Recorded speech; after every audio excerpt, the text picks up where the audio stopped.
Merhaba arkadaşlar. Bugün sizler için Neslihan Atagül ve Burak Özçivit'ten romantik kareler hazırladı.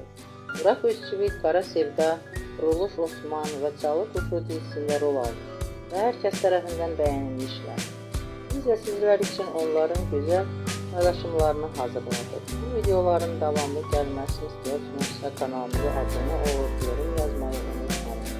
Ben bu kadar.